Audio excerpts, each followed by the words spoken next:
हाँ दोस्त, तो आज कॉरपोरेट फाइनेंशियल रिपोर्टिंग के सिलेबस 2022 का सबसे पहले एग्ज़ाम का पेपर आ गया। एग्ज़ाम के पेपर आते ही मेरे पास बच्चों के फ़ोन आने लगे। कुछ ने तो फ़ोन किया कि सर पुराना सिलेबस ही पूरा छाप दिया। एक बच्चे ने मुझे कहा कि पुराने सिलेबस का 22 नंबर का क्वेश्चन दे दिया, ये भी जो एग्ज़ाम हुआ था। अलग अलग लोगों ने अलग अलग मुझे चीज़ें बताई। कुछ लोगों ने कहा पेपर एवरेज हुआ, कुछ लोग कह रहे 70 कर पाए, कुछ लोग कह रहे थे क्वेश्चन गलत हो गया। तो जब मैंने क्वेश्चन के असेसमेंट किए तो मुझे क्या क्या फाइंडिंग्स मिली वो मैंने क्वेश्चन बाय क्वेश्चन यहाँ पे लिख दिया है। और ये क्वेश्चन पेपर टेलीग्राम पे भी शेयर कर दिया मैंने, जहाँ जहाँ जो भी रिमार्क्स और कमेंट्री लिखा है उसके साथ ही। ये वीडियोज 2 वजहों से बनाए जा रहे हैं। इसमें मैं ज़्यादा समय नहीं लूँगा, तो जो बच्चे अभी एग्ज़ाम दे रहे हैं वो भी देख लें, ताकि उनके दिमाग में भी कुछ कन्फ्यूजन हो, डरे हुए तो उनका डर भी खत्म हो जाएगा। और इस वीडियो को जितने आगे पेपर देने वाले हैं बच्चे 2022 सिलेबस में, उनको तो जरूर ही देखना चाहिए। और मैं आपको ये बताऊंगा कि मेरे सोर्स से तो जिन लोगों तक ये वीडियो पहुंच जाएगा पहुंच ही जाएगा, लेकिन आप भी इसको सर्कुलेट करेंगे और कोशिश करेंगे कि इंस्टीट्यूट के काउंसिल मेंबर्स तक ये वीडियो जाएं, क्योंकि इसका असेसमेंट होना बेहद जरूरी है। इसमें कुछ ऐसी कमियां हैं पेपर में, जिन कमियों को मुझे लगता है कि काउंसिल में जाने के बाद ही, एग्जामिनेशन डिपार्टमेंट में जाने के बाद ही उसका करेक्शन शायद पॉसिबल हो। तो उनके नोटिस में ये चीज़ लाना बेहद जरूरी है।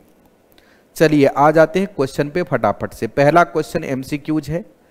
पहला क्वेश्चन सेगमेंट रिपोर्टिंग का है। इस क्वेश्चन में कोई डिफिकल्टी नहीं है। वैसे इंस्टीट्यूट ने इस क्वेश्चन को नहीं रखा है बुक में, स्टडी मटेरियल में, लेकिन मैंने इस क्वेश्चन को जरूर रखा था स्टडी मटेरियल में। नाम, क्वेश्चन के नंबर, पेज नंबर और मॉड्यूल नंबर मैंने लिख दिए हैं, ताकि जिन बच्चों ने मुझसे पढ़ा है वो देखना चाहें तो देख सकते हैं, उनकी सहूलियत के लिए। तो क्वेश्चन नंबर 1 में कोई दिक्कत नहीं है, भले इंस्टीट्यूट की किताब में नहीं है लेकिन क्वेश्चन ठीक है। क्वेश्चन नंबर 2 भी ठीक है। इंस्टीट्यूट के बुक में एक क्वेश्चन नहीं है मार्केट वैल्यू एडेड का, लेकिन मैंने एक क्वेश्चन कराया हुआ है। तो इसमें क्वेश्चन नंबर 2 पेज नंबर 1.23 पे, ये भी मॉड्यूल नंबर 1 में है। जिन बच्चों ने पढ़ा है वहां से जा करके उसको मैच कर सकते हैं और अपना आंसर भी बना करके चेक कर सकते हैं।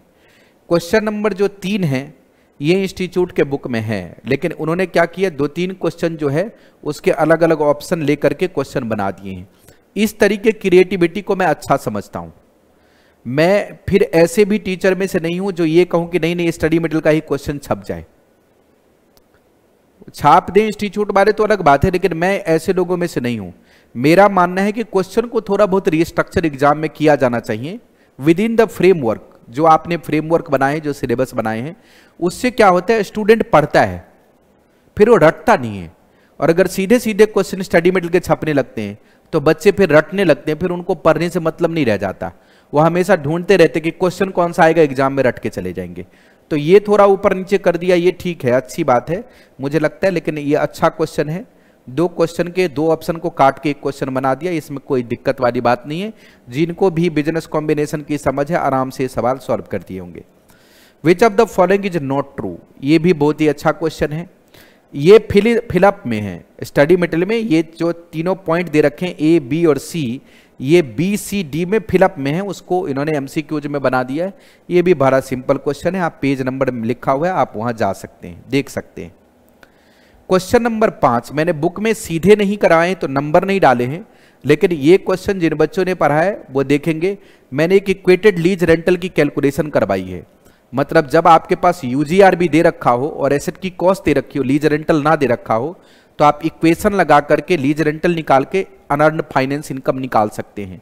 ये क्वेश्चन मैंने लिख करके करवाया हुआ है, तो आप देख लेंगे। और कैलकुलेशन भी मैंने डाल दिया, ये सिंपल है, इसमें दिक्कत नहीं है, बहुत ही बढ़िया क्वेश्चन है और ये क्वेश्चन आना चाहिए, आया भी है, दिक्कत नहीं है।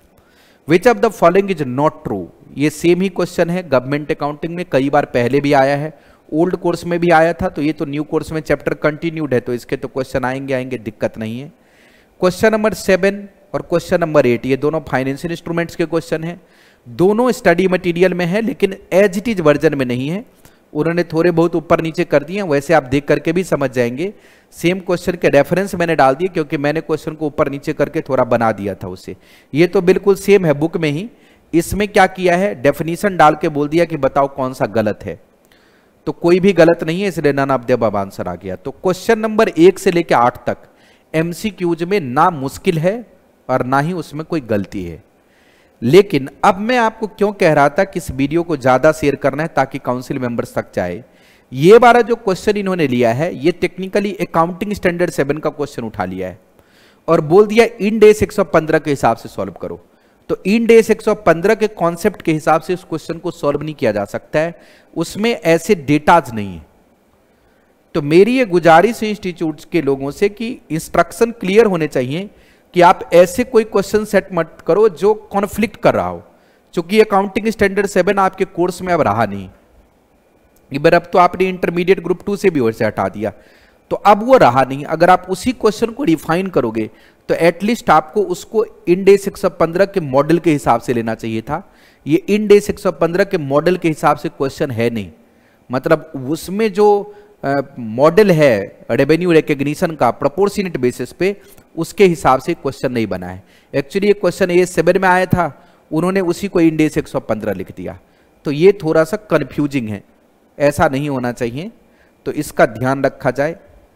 ये वाला जो क्वेश्चन है, ये क्वेश्चन इंड एस 12 के हिसाब से फ्रेम ही नहीं है, क्योंकि इंड एस 12 में बैलेंस शीट अप्रोच है और अकाउंटिंग स्टैंडर्ड 22 में इनकम अप्रोच है। तो ये जो क्वेश्चन है वो इनकम अप्रोच के हिसाब से है और बोला है बैलेंस शीट अप्रोच के हिसाब से बनाने के लिए। तो वैसे आंसर तो निकल जाएगा आप उस अप्रोच, क्योंकि मैंने आपको दोनों ही अप्रोच पढ़ा रखे हैं, तो आंसर आप तब भी निकाल सकते हैं। जैसे कह रहा है डेप्रीशिएशन चार्ज कर दिया है यहाँ पे अकाउंट में 742 और यहाँ 865, तो टैक्स में आपको ज्यादा डेप्रीशिएशन मिल गया है, मतलब टैक्स में एसेट की बुक वैल्यू कम हो जाएगी, तो यहाँ पे डेफर्ड टैक्स लायबिलिटी क्रिएट कर देंगे। ये वाला मुझे लगता है छोड़ देंगे, क्योंकि जो ये इन्होंने बनाए हैं यहाँ पे ABC, अगर डी आंसर डाल दिया तो लॉजिकली इसका आंसर डी ही बन रहा है, लेकिन वो मुझे लगता है कि डी नहीं बनाएंगे, वो इसका आंसर बना देंगे A। वो हो सकता है प्रोविजन फॉर डाउटफुल डेट्स का डेफर्ड टैक्स ट्रीटमेंट करे ही नहीं, लेकिन इंड एस 12 में प्रोविजन फॉर डाउटफुल डेट्स का डेफर्ड टैक्स ट्रीटमेंट होता है। तो अगर मैं इसका डेफर्ड टैक्स ट्रीटमेंट कर दूंगा इंड एस 12 के हिसाब से, तो इसका आंसर आ जाएगा डी। और अगर उन्होंने इसको नॉर्मल बना दिया तो वो बना देंगे A। तो यहां पे एक क्वेश्चन ठीक नहीं है, मतलब क्वेश्चन नंबर जो 9 और 10 है, A इंस्टीट्यूट में जिसने भी पेपर सेट किया है उन्होंने इसको सही से सेट नहीं किया। क्वेश्चन कहीं से उठाया वो दिक्कत नहीं है, लेकिन जो एप्रोप्रिएट रिफाइनमेंट करनी चाहिए थी वो नहीं किया आपने। तो इस क्वेश्चन के दोनों में मैन्युफैक्चरिंग फॉल्ट है मेरे नॉलेज में। उसके बाद में आता है question number 2A1। Question number 2A1 ये आपके बुक में कवर्ड है, इवन स्टडी मटेरियल में नहीं है, लेकिन मैंने इंटेंजिबल एसेट्स के स्टैंडर्ड पढ़ाते हुए बताया था कि भले ही आपके स्टडी मटेरियल में नहीं है, लेकिन मैं इस क्वेश्चन को रखा हूं सी इंस्टीट्यूट के मटेरियल से उठा के, क्योंकि हो सकता है एग्जाम में आ जाए। तो ये क्वेश्चन एग्जाम में आ गया, आप देखेंगे तो आपके बुक में ये क्वेश्चन नंबर 1 ही दिखेगा जो स्टडी मटेरियल मैंने प्रोवाइड किया। बस डिफरेंस क्या है कि उसमें दोनों बार अमोर्टाइजेशन है, ओरिजिनल एस्टीमेट से भी है और रिवाइज एस्टीमेट से भी है। इसमें ओरिजिनल एस्टीमेट से अमोर्टाइजेशन कैलकुलेटेड है, सिर्फ रिवाइज एस्टीमेट से आपको कैलकुलेट करना है, तो क्वेश्चन को आसान कर दिया है। क्वेश्चन नंबर 1 में हमने 2 बार कैलकुलेशन की, एक बार ओरिजिनल एस्टीमेट से, फिर एक बार रिवाइज एस्टीमेट से। इन्होंने ओरिजिनल एस्टीमेट का अमोर्टाइजेशन खुद ही दे दिया, रिवाइज का आपसे निकलवा दिया, इन क्वेश्चन को आधा कर दिया। तो इस क्वेश्चन में कोई दिक्कत नहीं, क्वेश्चन ठीक है। अब हम चलते हैं क्वेश्चन नंबर 16 सेकंड पार्ट में। सेकंड पार्ट जो है क्वेश्चन नंबर 2 का, वो पूरा का पूरा क्वेश्चन ही फ्रेमिंग गलत है। मैं गलत क्यों कह रहा हूं, उसके कई रीजन है। देखिए, एक तो इन्होंने लिखा government grant received on the machine 2 lakh. अब गवर्नमेंट ग्रांट का स्टैंडर्ड आपने कोर्स में रखा ही नहीं, और गवर्नमेंट ग्रांट का ट्रीटमेंट आप इसमें डाल रहे हैं, तो एक डिफेक्ट तो क्वेश्चन में यहां पे है। क्योंकि क्वेश्चन पुराने समय में कभी अकाउंटिंग स्टैंडर्ड में आया था, वो भी जो अभी रिवाइज्ड AS10 है उसमें नहीं आया था, पुराना वाला AS10 में आया था, वहां से उठाया और बिना एडिट किए क्वेश्चन डाल दिया। तो आपने सिलेबस देखा नहीं और आपने डाल दिया पॉइंट, तो ये प्रॉब्लम क्रिएट करने लगा। क्योंकि गवर्नमेंट ग्रांट का स्टैंडर्ड आपने कोर्स में ही नहीं रखा है, वो आपने यहां पे डाल दिया है। इसके बाद अगर चलेंगे आप, तो यहां पे non current assets held for sale का भी आपने नहीं रखा है स्टैंडर्ड, और हेल्ड फॉर सेल का भी ट्रीटमेंट डाल दिया है। तो ये वाला जो क्वेश्चन है, जो इसको आपने कह दिया इंड AS 16 के हिसाब से बनाओ, इस क्वेश्चन की जो सेटिंग है, ये सेटिंग करंट स्टैंडर्ड के रिक्वायरमेंट से मैच नहीं करती। इसलिए जब भी कोई क्वेश्चन डालते हैं तो हमें ये चेक करना चाहिए कि बाकी करंट स्टैंडर्ड के रिक्वायरमेंट से है या नहीं है। तो इस क्वेश्चन को भी जिस बच्चे ने किया होगा उसमें एम्बिग्यूटी है, इसमें दिक्कत है, क्वेश्चन में डिफेक्ट है। तो इन डिफेक्ट्स को, ऐसे डिफेक्ट्स वाले क्वेश्चन एग्जाम में मेरे नॉलेज में बिल्कुल नहीं होनी चाहिए। जो इसका फिर अगला हिस्सा है बी वाला, इंटरनल रिकंस्ट्रक्शन का है। ये क्वेश्चन आसान है, इसमें कुछ नयापन नहीं है, दिक्कत नहीं है, इसमें कुछ भी इशू नहीं है। भले ही सेम क्वेश्चन मैंने ना करवाए हो, स्टडी मटेरियल में ना हो, वैसे ओल्ड सिलेबस में भी यही क्वेश्चन पूछा था और यहां भी यही क्वेश्चन पूछा। वहां भी 6 नंबर दिया, तो वहां तो शायद 4 ही नंबर दिया था मेरे हिसाब से, यहां तो फिर भी 6 नंबर दिया हुआ है। तो ये क्वेश्चन जिसने पढ़ा होगा ये सॉल्व कर सकता है। लेकिन कुल मिलाकर के बात ये है कि क्वेश्चन नंबर 2 का जो 16 नंबर सेट किया इन्होंने, ये अगर किसी ने सेलेक्ट किया होगा, क्वेश्चन चूज किया होगा इसको एग्जाम में करने का, तो उसका बहुत ज्यादा समय कंज्यूम हो गया होगा। अगर वो क्वेश्चन सॉल्व भी कर लेगा तो उसका बहुत समय इसमें लग जाएगा। तो इस क्वेश्चन का लेंथ भी है और इसमें डिफेक्ट भी है। ऐसे डिफेक्टिव क्वेश्चन इंस्टीट्यूट को नहीं बनाने चाहिए। क्वेश्चन नंबर 3 में ए में फिर से दोबारा अकाउंटिंग स्टैंडर्ड 14 के क्वेश्चन डाल दिए। और ये जो प्रॉब्लम है ये बहुत लेवल पे हो रहा है। सिलेबस 2016 में ये प्रॉब्लम हो रहा है, रिवीजन के बाद भी स्टडी मटेरियल के अंदर कुछ और है, एग्जाम में कुछ और आ रहा है। तो वहां तो फिर भी चलो सबने मान लिया कि आप अब ऐसे ही करेंगे, लेकिन सिलेबस 22 में अगर ऐसा होगा, क्योंकि सिलेबस 22 के तो स्टडी मटेरियल के ओरिजिनेशन से ही अकाउंटिंग स्टैंडर्ड कोर्स का पार्ट नहीं है ही नहीं, और फिर भी आपने अकाउंटिंग स्टैंडर्ड 14 के क्वेश्चन डाल दिए। यह पॉसिबल नहीं है कि AS 14 का क्वेश्चन इंड AS 103 पे सॉल्व हो जाए। अगर मैं इस क्वेश्चन में कहीं पे एक्वायरर ढूंढने की कोशिश भी करूं, क्योंकि अमालगमेशन का क्वेश्चन है, तो बिजनेस कॉम्बिनेशन सॉल्व करने के लिए इसमें से हमें कोई एक्वायरर आइडेंटिफाई करना पड़ेगा। मैं उसकी अगर कोशिश भी करूंगा तब भी इसके जो एडजस्टमेंट्स हैं वो कॉन्फ्लिक्ट कर जाएंगे। Investment allowance reserve to be maintain for 4 year, अभी इन्वेस्टमेंट अलाउंस रिजर्व वाला कोई चक्कर पड़ता ही नहीं है। कहां पे?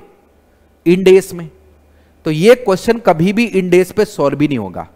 वैसे एक बच्चे ने मुझे बताया कि उनके सेंटर पे आकर के बोला गया था कि ये क्वेश्चन अकाउंटिंग स्टैंडर्ड का आ गया, इसको आप छोड़ दीजिए, ये मत कीजिए, ओल्ड कोर्स का आ गया है। लेकिन बाकी बच्चों ने मुझे ये भी नहीं बताया, मुझे एक ही बच्चे ने बताया। तो क्वेश्चन नंबर 3 में बहुत डिफेक्ट है। जिन बच्चों ने इसे अटेम्प्ट किया है, इंस्टीट्यूट को चाहिए कि उसको पूरे नंबर दें, क्योंकि गलती बच्चों की नहीं है, गलती पेपर सेटर से हुई है।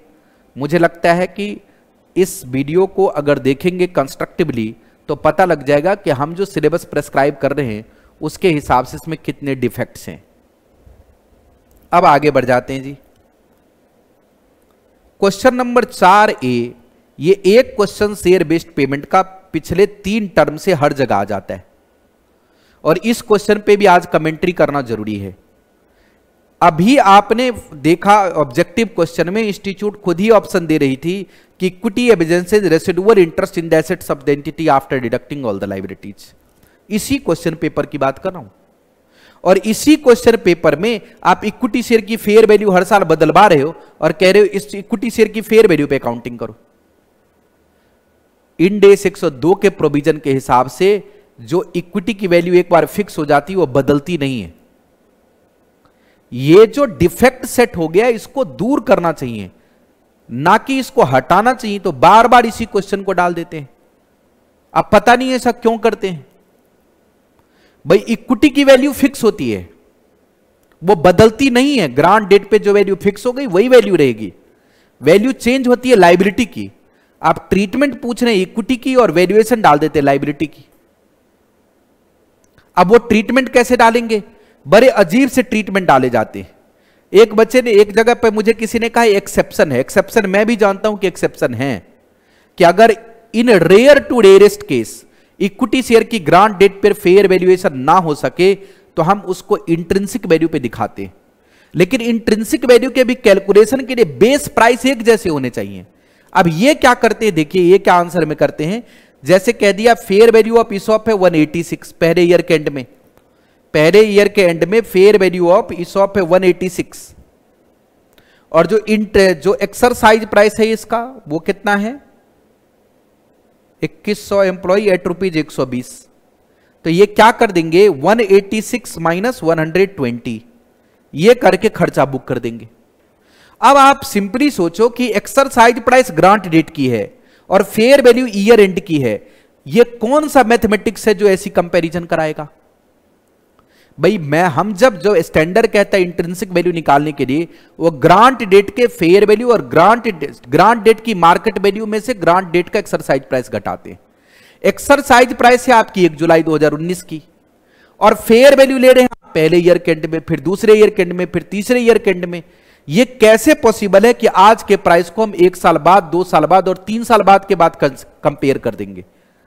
एक्सेप्शन प्रिवेल्स, लेकिन क्वेश्चन के अंदर डिफेक्ट है। ऐसे डिफेक्टिव क्वेश्चन नहीं पूछने चाहिए। इवन एसीसी इंस्टीट्यूट ने भी इस तरीके के आज तक कोई डिफेक्टिव क्वेश्चन नहीं पूछे। इससे क्या होता है पब्लिक एट लार्ज गलत कॉन्सेप्ट चला जाता है। इस क्वेश्चन के डिफेंस में यह जरूर कह सकते हैं कहने वाले कि स्टैंडर्ड में एक जगह यह लिखा हुआ है, एक लाइन लिखा हुआ है कि अगर इक्विटी शेयर की ग्रांट डेट पर फेयर वैल्यू कैलकुलेट ना की जा सके तो ऐसे सिचुएशन में हम इंट्रिंसिक वैल्यू यूज कर सकते हैं। लेकिन इंट्रिंसिक वैल्यू के कैलकुलेशन में एक डेट के प्राइस और दूसरे डेट के प्राइस का कंपैरिजन मैथमेटिकल मिसमैच लाता है। इसलिए इस क्वेश्चन में डिफेक्ट है। ऐसे डिफेक्टिव क्वेश्चंस पूछने से क्या होता है कॉन्सेप्ट बिल्डिंग में दिक्कत होती है लोगों को। चलिए अगला क्वेश्चन देखिए। इस क्वेश्चन में कुछ नहीं है, स्टडी मटेरियल का कॉपी है। ये मेरे बुक में भी और मुझे लगता है किसी और ने पढ़ाया होगा तो उसके भी किताब में होगा ही होगा। ये सबके ही किताब में होगा। Question number 5A। ये क्वेश्चन एज इट इज तो पास्ट के किसी एग्जामिनेशन में आया था।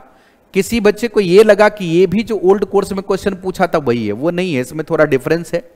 लेकिन ये सिंपल क्वेश्चन है, इसमें कुछ ऐसा भी नहीं कि हम सॉल्व नहीं कर सकते और ना ही ये क्वेश्चन गलत है।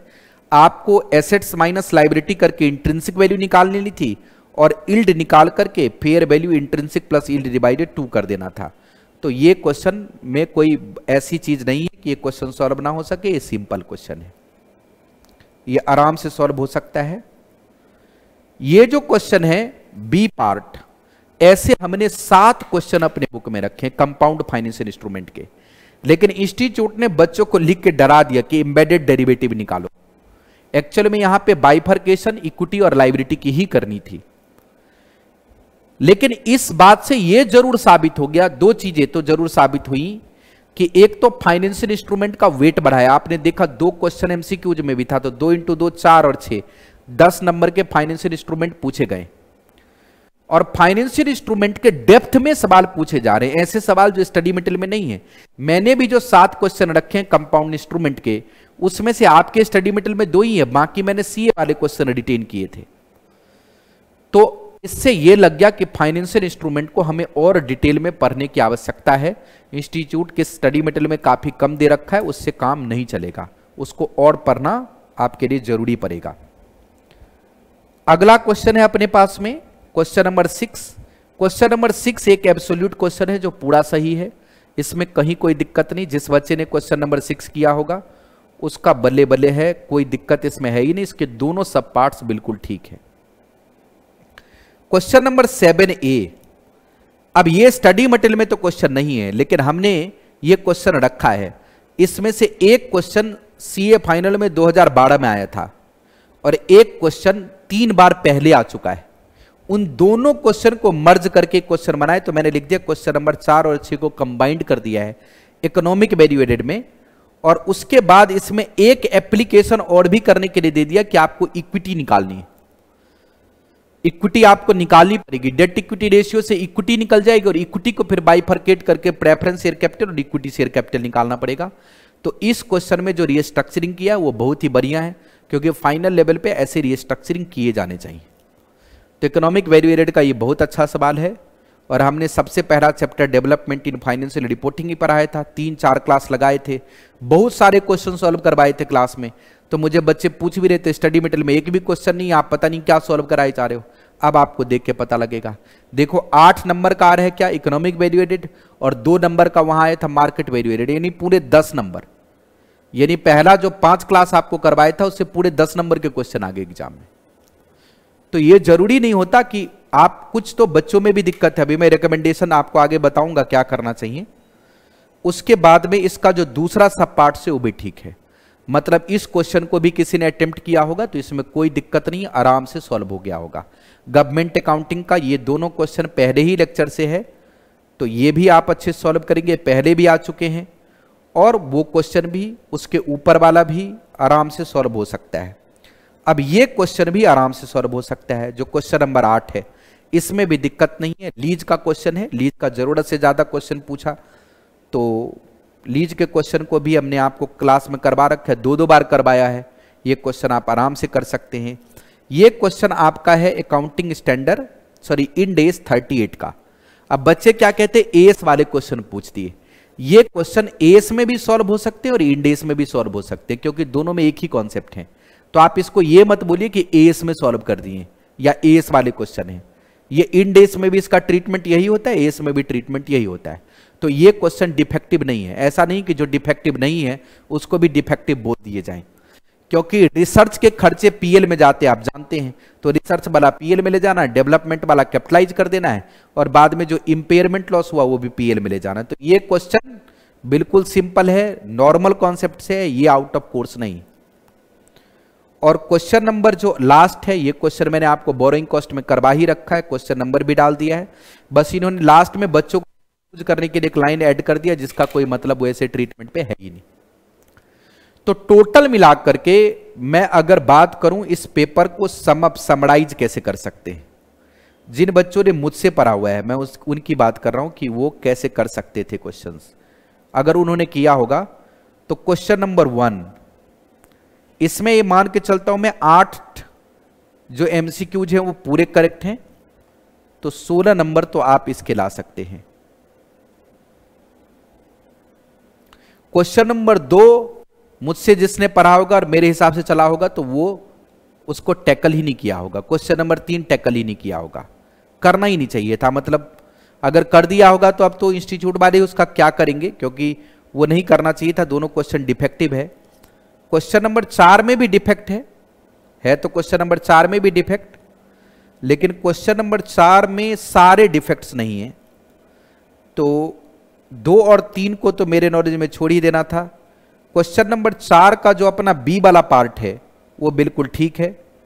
क्वेश्चन नंबर 4 का जो ए वाला पार्ट है वो मुझे ठीक नहीं लग रहा है। अगर आपने कर दिया होगा रटा हुआ क्वेश्चन तो ठीक है, लेकिन मैं तो 6 नंबर ही इसका जोड़ के चलता हूं कि जिन बच्चों ने किया होगा मेरे यहां से तो उनके 6 नंबर आएंगे। मैं शेयर बेस्ड पेमेंट को नंबर में नहीं काउंट कर रहा हूं, क्योंकि मैं इस क्वेश्चन को ठीक मानता ही नहीं। इस क्वेश्चन में डिफेक्ट है। क्वेश्चन नंबर 5 अगर किसी ने किया होगा तो क्वेश्चन नंबर 5 के दोनों ही हिस्से ठीक हैं। अब चूंकि ये क्वेश्चन थोड़ा टेक्निकल है तो क्वेश्चन नंबर 5 वैसे 16 नंबर का है। अगर किसी ने ट्राई किया होगा तो मैं 8 नंबर मान के चलता हूं उनका आ जाएगा।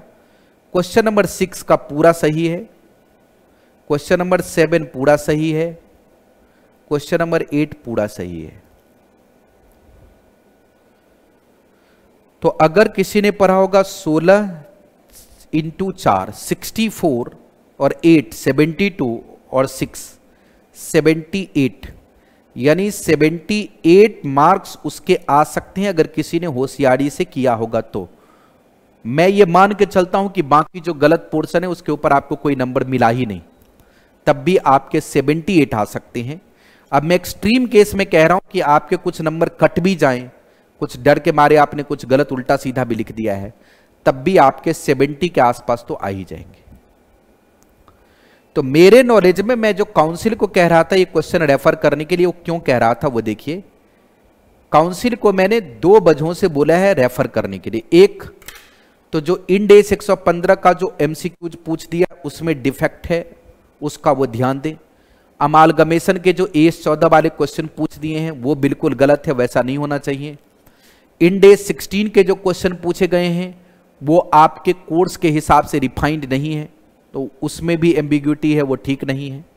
और उसके अलावे जो शेयर बेस्ड पेमेंट का क्वेश्चन है उसको भी हम लॉजिकली मैथमेटिकली वेरीफाई नहीं कर सकते। तो ये 3-4 ऐसे क्वेश्चंस हैं जिनको एग्जाम में नहीं होना चाहिए, जिसमें से क्वेश्चन नंबर 3 के बारे में तो एक बच्चे ने मुझे बताया है कि सेंटर पे ही एक्नॉलेज कर लिया कि गलत हो गया है, लेकिन बाकी क्वेश्चन को भी इंस्टीट्यूट को इवेलुएट करना चाहिए।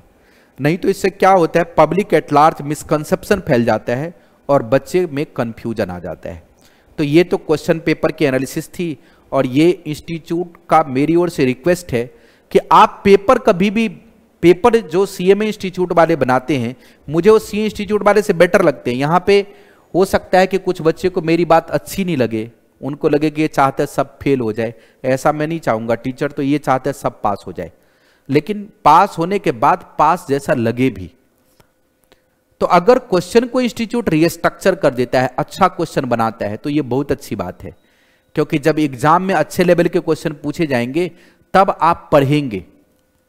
भले ही आपको थोड़ा तकलीफ होगा कि भाई जो पढ़ के जाते वो नहीं पूछा जा रहा है, स्टडी मटेरियल से नहीं पूछा जा रहा है, तो आप पढ़ेंगे फिर।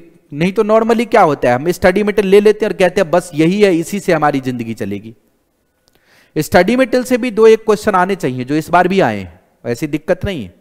लेकिन हर क्वेश्चन स्टडी मटेरियल से रहने से क्या होता है, बच्चे फिर स्टडी मटेरियल के क्वेश्चन रटने लगते हैं, उनका कॉन्सेप्ट से लेना देना खत्म हो जाता है। तो क्वेश्चन की जो रीस्ट्रक्चरिंग कर रहे हैं वो तो अच्छी बात है। सी इंस्टीट्यूट में ऐसा नहीं होता, वो सीधा स्टडी मटेरियल वाले क्वेश्चन उठा के डाल देते हैं, तो वो भी ठीक नहीं है। इस बार उन्होंने मई में रीस्ट्रक्चरिंग किया था ग्रुप 1 का, तो पेपर में क्वेश्चन की रीस्ट्रक्चरिंग होनी चाहिए, ये अच्छी बात है। इससे क्या होता है, स्टूडेंट अपने दिमाग पर प्रेशर डालता है, वो पढ़ने की कोशिश करता है, वो अपने दिमाग के जो लेवल है उसको बढ़ाता है। लेकिन सिलेबस से क्वेश्चन होना चाहिए। आप कितने भी डेप्थ लेवल का क्वेश्चन पूछो, दिक्कत नहीं है। फाइनेंशियल इंस्ट्रूमेंट का भी क्वेश्चन बहुत डेप्थ का है, लेकिन मैंने नहीं कहा कि वो गलत है। क्वेश्चन है, डेप्थ है, तो डेप्थ है तो बच्चे को डेप्थ बढ़ाना पड़ेगा, पढ़ना पड़ेगा, उसमें दिक्कत नहीं है। लेकिन क्वेश्चन कभी सिलेबस से आउट नहीं होना चाहिए। सिलेबस से आउट होने से वो क्या कहते हैं, वो कोई ऐसी चीज है जिसमें लोग फिर ये सोच लेता है कि मैं फिर भाग्य भरोसे हूं। प्रोफेशनल बॉडीज को ऐसा नहीं करना चाहिए। तो ये रिकमेंडेशंस हैं, पॉजिटिव रिकमेंडेशंस हैं। मुझे लग रहा है काउंसिल को इसे पॉजिटिवली लेना चाहिए। ऐसा नहीं कि मैं कोई क्रिटिसाइज कर रहा हूं, क्रिटिसाइज करने का मेरा कोई इंटेंशन नहीं। अब स्टूडेंट को क्या रिकमेंड कर रहा हूं, स्टूडेंट की रिकमेंडेशन ये है कि आप में से जितने बच्चे इसलिए पढ़ते रहते कि मैंने एक स्टडी मटेरियल ले ली, अब मैं इसी से पढ़ूंगा, इसी से पास हो जाऊंगा, इसमें 2 क्वेश्चन है तो यही 2 क्वेश्चन एग्जाम में आने चाहिए। यह प्रैक्टिस पिछले 3-4 सालों में डेवलप हुई है। यह प्रैक्टिस बच्चों में तब से डेवलप हुई है जब यूट्यूब बहुत ही ज्यादा प्रखर हो गया है। क्योंकि कोई भी आ जाता है स्टडी मटेरियल लेकर, बोलेगा बस ये पढ़ लो, इसी से हो जाएगा। स्टडी मटेरियल पढ़ने का एक बेस होता है, वो एक जरिया होता है। उसका यह मतलब नहीं होता कि अब स्टडी मटेरियल के ही क्वेश्चन पेपर में आए तभी हम सॉल्व करेंगे। उसने आपको एक कंटेंट दे दिया कि भैया इसके आसपास आपको चीजें पढ़नी है, नॉलेज बढ़ाना है। तो आप भी इस चीज का ध्यान रखो कि शॉर्टकट में मत रहो। बहुत सारे बच्चे फोन करेंगे, सर आपके पास 100 घंटे का क्लास है, 50 घंटे का क्लास है। तो अगर आप इस छोटी छोटी चीज को पढ़ के सोचते हैं कि एग्जाम क्वालिफाई हो जाए, तो फाइनल का एग्जाम ऐसे क्वालिफाई नहीं हुआ जाता है। आप जो भी पढ़ेंगे आपको समय लगाना पड़ेगा, मजबूत पकड़ बनानी पड़ेगी, तब उसका एग्जाम में बेनिफिट मिलेगा। तो पढ़ने की आदत डालिए, और हर हमेशा ये मत सोचिए कि मुझे फास्ट ट्रैक मिल जाए, मुझे रिवीजन मिल जाए, मैं सिर्फ स्टडी मटेरियल करके चला जाऊं हो जाए। तो ये स्कूल नहीं है, प्रोफेशनल एग्जामिनेशन है, और प्रोफेशनल एग्जामिनेशन में हर तरीके से जज किया जाता है। तो थोड़ा सा अपने स्कोप को आपको और भी बदलना है। अगली बात उन बच्चों के लिए है जो बच्चे मुझसे पढ़ चुके हैं या पढ़ रहे हैं। मैंने क्या किया है, अकाउंटिंग, क्योंकि इंस्टीट्यूट ने जो मार्क्स का बाइफर्केशन किया था उसके हिसाब से तो पेपर में वेट मेंटेन हुआ नहीं। पेपर में जो वेट मेंटेन हुआ है, जैसे इंस्टीट्यूट ने बोला था उस तरीके से वेट मेंटेन नहीं है। क्योंकि जो 11 अकाउंट इंडेस आपके कोर्स में दिए हुए थे उसका उन्होंने 25 नंबर बताया था, लेकिन आया कहीं उससे ज्यादा है, 40-45 नंबर का आया। तो अब जो नॉलेज वाले, मैंने आपको एक फोल्डर दिया होगा इंडेस फॉर नॉलेज, उस नॉलेज वाले लेक्चर को आप प्राइमरी में आप करके चलेंगे। क्योंकि इस बार तो चलो क्वेश्चन आ गया, लेकिन जिस लेवल का डेप्थ इन्होंने पहले बार में ही दिखाया है, तो हो सकता है कि डेप्थ के लेवल को और बढ़ा दे। तो अब जो आपको मैंने लेक्चर दे रखे हैं इन डेज फॉर नॉलेज पर्पस, उसको आपको पूरा करके चलना है। अब आप उसको प्राइमरी पर्पस मान के चलो। अगर आप उसे प्राइमरी पर्पस मान के चलोगे तो आपको फ्यूचर में उसका बेनिफिट मिलेगा, क्योंकि इंस्टीट्यूट ने पहले ही अटेम्प्ट में बता दिया है कि हम CFR में आपको आसानी से नहीं पास होने देंगे। CFR में सिर्फ स्टडी मटेरियल के इजी सम्स पढ़ के ही आप पास नहीं हो सकते, आपको अपने नॉलेज के डेप्थ को बढ़ाना पड़ेगा। तो पिछली बार तो मैंने जानबूझ करके दोनों लेक्चर अलग कर दिए थे, क्योंकि बच्चे का रिप्लाई रहता है कि आप स्टडी मटेरियल के हिसाब से नहीं चलते हो, आप CM में स्पेसिफिक नहीं होते हो। तो अब ये क्वेश्चन देख करके बताओ कि CM में स्पेसिफिक मगर मैं हुआ होता तो आज जहां पे 2-3 क्वेश्चन गलत आ गए हैं, क्या 70+ का किसी का हो पाता? स्टडी मटेरियल के तो 2 ही क्वेश्चन हैं उसमें, एक 10 नंबर के और एक 6 नंबर के। अगर मैं CM में स्पेसिफिक ही चलता तो आज मेरे स्टूडेंट का 70+ नहीं हो पाता। वो 70+ भी इसलिए हो रहा है गलत क्वेश्चन पूछने के बावजूद भी, क्योंकि मैं स्पेसिफिक नहीं हो पाया। मैंने आपके कहने के बाद भी, आपके कई बार ऑब्जेक्शन रेज करने के बाद भी क्वेश्चंस पढ़ाते रहे। डेवलपमेंट इन फाइनेंशियल रिपोर्टिंग में आपके स्टडी मटेरियल में 1 या 2 क्वेश्चन है, मैंने 30 या 35 क्वेश्चन करवाए। कई बार बच्चों ने मुझसे पूछा भी, तब भी मैं कराता रहा। मैंने कहा कर लो, आसानी है, हो जाएगा। अभी देखो कितना आया। तो आपको थोड़ा सा अपने लेवल को मजबूत करना है। इन डेज के जो नॉलेज वाले लेक्चर अभी जो फोल्डर में मैंने डाले थे, उसको प्राइमरी लेक्चर मान के करिए, क्योंकि आपको उसके नॉलेज की जरूरत है। इंस्टीट्यूट इस तरीके से आपके पेपर को सेट कर रही है। और सिर्फ स्टडी मटेरियल के भरोसे ना रहें कि मैं स्टडी मटेरियल पढ़ के पास हो जाऊंगा, शॉर्टकट के भरोसे ना रहें। FR की पुरानी हिस्ट्री है, 2008 सिलेबस में भी, 2012 सिलेबस में भी CMA फाइनल के क्वेश्चन का लेवल CA फाइनल से ज्यादा हुआ करता था। लेकिन उस समय ऑब्जेक्शन इसलिए नहीं करते थे क्योंकि वो सिलेबस के अंदर रहता था। मतलब सिलेबस के बाहर कभी क्वेश्चन नहीं आता था, भले ही क्वेश्चन कितना भी टेक्निकल आए, लेकिन आता था सिलेबस के अंदर से। कुछ बच्चों ने मुझे यह भी कहा है कि सर ये वाले जो क्वेश्चन है ना बहुत लेंदी हैं। तो FR का पेपर लेंदी होता ही है दोस्त, चाहे CA में हो या CMA में हो। बस CA में ये हो रहा है कि वो सिलेबस के बाहर का क्वेश्चन नहीं पूछ रहे, जो सिलेबस में है उसी के क्वेश्चन पूछ रहे हैं। यहां पे लग रहा है कि अभी भी जो पेपर सेटर हैं उनको शायद थोड़ा बहुत कंफ्यूजन है। मेरे नॉलेज में काउंसिल को उनके कंफ्यूजन को क्लियर कर देने चाहिए, या बोर्ड ऑफ स्टडीज को क्लियर करने चाहिए। क्योंकि बोर्ड ऑफ स्टडीज जब MQP बनाता है तो बिल्कुल सही रहता है, एग्जाम में आके प्रॉब्लम हो जाती है। तो मुझे लग रहा है पेपर सेटर को थोड़े से और गाइडेंस इंस्टीट्यूट को देने की जरूरत है, या उनके जो भी मॉडल हो, मैं नहीं जानता कि उनके पेपर सेटिंग का क्या मॉड्यूल है, उसके अंदर सुधार लाने की आवश्यकता है। आप क्वेश्चन कितने भी डेप्थ में पूछिए, दिक्कत नहीं है, क्योंकि जो पढ़ेगा वो पास हो जाएगा। लेकिन सिलेबस से बाहर क्वेश्चन आएगा तो वो डिफिकल्टी क्रिएट करता है और दिमाग में कंफ्यूजन भी। तो ये सारी बातें मैंने आपको बता दी है। नॉलेज वाले लेक्चर ऑलरेडी पहले से ही डले हुए हैं गूगल ड्राइव पे। मैं कुछ और भी क्वेश्चन अगर मुझे लगेगा जरूरत है तो वो भी मैं डाल दूंगा गूगल ड्राइव पे, तो आप पढ़िए। लेकिन अब शायद आज कम से कम, या जो आज के बाद आप देखेंगे, तब आपको समझ आएगा कि मैं हमेशा स्पेसिफिक ही क्यों नहीं रहता था, कि सिर्फ वही क्वेश्चन करके क्यों नहीं जाने, बाकी क्वेश्चन की भी क्यों जरूरत है। वो आज आपको क्वेश्चन देखने के बाद पता लग गया होगा। बाकी जिन बच्चों, फिर भी मैं ये कहूंगा कि सिलेबस 2016 है, सिलेबस 2016 जो है उससे सिलेबस 2022 के क्वेश्चन में फिर भी बहुत ही इंप्रूवमेंट है। सिलेबस 16 का क्वेश्चन तो बिल्कुल ही अजीब टाइप का है, उसका तो अब कुछ होगा भी नहीं, उसके रिकमेंडेशन का भी कोई फायदा नहीं, वो आखिरी अटेम्प्ट ही आ रहा है। लेकिन इसमें तो रिकमेंडेशन की जरूरत है। इसके पेपर फिर भी बहुत सुधरे हुए हैं इन कंपैरिजन टू सिलेबस 2016। तो जो भी बच्चे सिलेबस 2016 से 2022 में कन्वर्ट हो रहे हैं, उन सब के लिए हमने डिस्काउंट स्कीम ओपन कर रखा है। इंक्वायरी नंबर नीचे डिस्क्रिप्शन बॉक्स में रहेगा, आप उस पर भी बात कर सकते हैं। और जिन बच्चे को नई क्लास लेनी है वो भी ले सकते हैं। हमारी क्लासेज हमेशा कंप्लीट और कंप्रिहेंसिव रहती है। सिर्फ वही क्वेश्चन हमारे यहाँ कवर्ड नहीं रहेगा जो क्वेश्चन सिलेबस के बाहर आ गया। अगर सिलेबस से क्वेश्चन है तो वो आप जरूर कर पाएंगे। All the best for remaining examination, good luck.